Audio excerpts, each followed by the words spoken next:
गुरु के आदेशानुसार सबरी ने श्रद्धापूर्वक प्रतिदिन आश्रम में प्रभु श्री राम के आगमन की प्रतीक्षा करती रहती थी कि पता नहीं प्रभु श्री राम कब पधार जाएं। अतः नित्य आश्रम के प्रवेश द्वार तक के मार्ग को बुहारती और संपूर्ण मार्ग को नवीन पुष्पों से ओट देती थी। भगवान श्री राम आएंगे यह गुरु का संदेश था और उन्हें इसका दृढ़ विश्वास था। कब आएंगे पता नहीं, पर आएंगे अवश्य। वह श्रद्धापूर्वक रात दिन श्री राम जी का स्मरण करती, उनके स्वागत के लिए प्रतिदिन वन के ताजे पके कंदमूल फल संग्रह करती। उन्हें विश्वास सा हो चला था कि प्रभु श्री राम जी लक्ष्मण जी सहित अवश्य आएंगे। अतः वह शुभ दिन आ गया। प्रभु श्री राम लक्ष्मण जी सहित सीता जी की खोज करते हुए सबरी के आश्रम की ओर आ ही गए। सबरी ने देखा श्री राम और लक्ष्मण मतंग वन की शोभा निहारते हुए बहुसंख्यक वृक्षों से घिरे उस सुरमय आश्रम की ओर आ रहे हैं। सबरी सिद्ध तपस्विनी थी। उन दोनों भाइयों को आश्रम में आता देख वह हाथ जोड़कर खड़ी हो गई।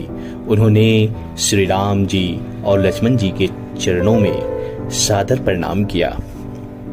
कमल सदृश नेत्र, विशाल भुजाओं वाले, सिर पर जटाओं का मुकुट और गले में वनमाला धारण किए हुए सुंदर सांवले गोरे दोनों भाइयों के चरणों में सबरी लिपट गई।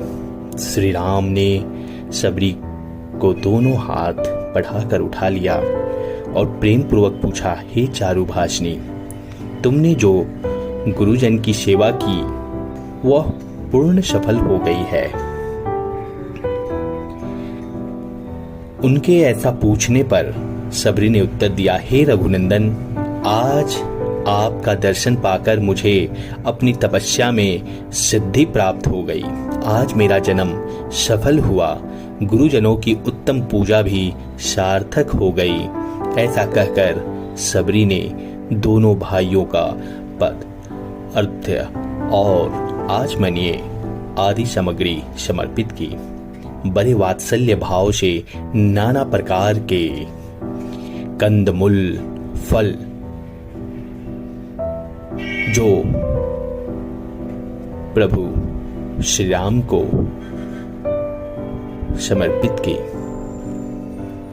इस प्रकार प्रभु श्री राम का आदर सत्कार करके सबरी ने पुनः कहा, हे सौम्य मानत, आपकी सौम्य दृष्टि पड़ने पर मैं परम पवित्र हो गई। शत्रु दमन आपके प्रसाद से ही अब मैं अक्षय लोकों में जाऊंगी। फिर वह हाथ जोड़कर खड़ी हो गई।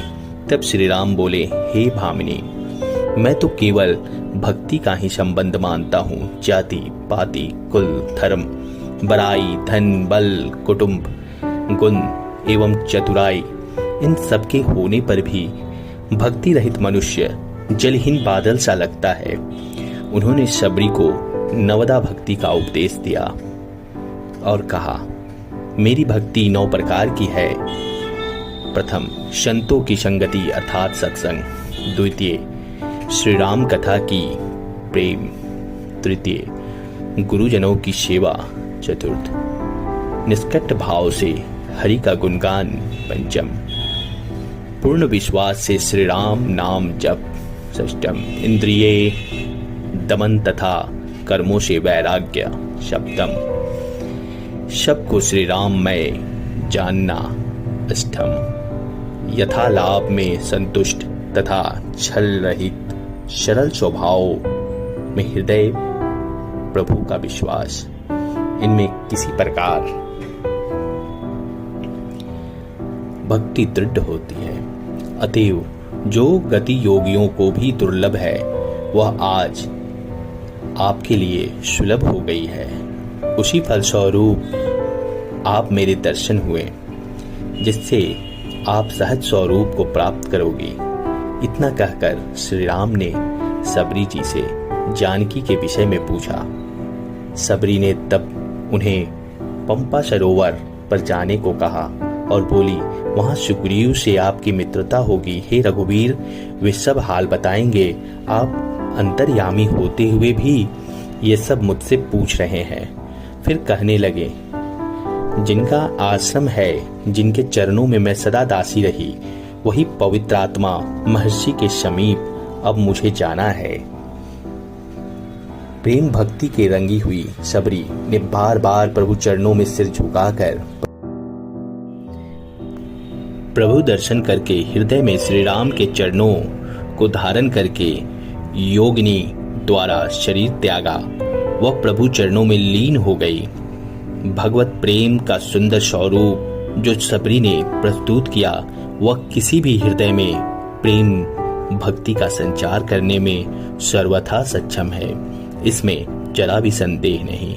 वह श्री राम में वात्सल्य भाव रखती थी और श्री राम ने भी उन्हें माता कौशल्या की भांति मातृभाव से ही देखा। जय श्री राम, जय सिया राम।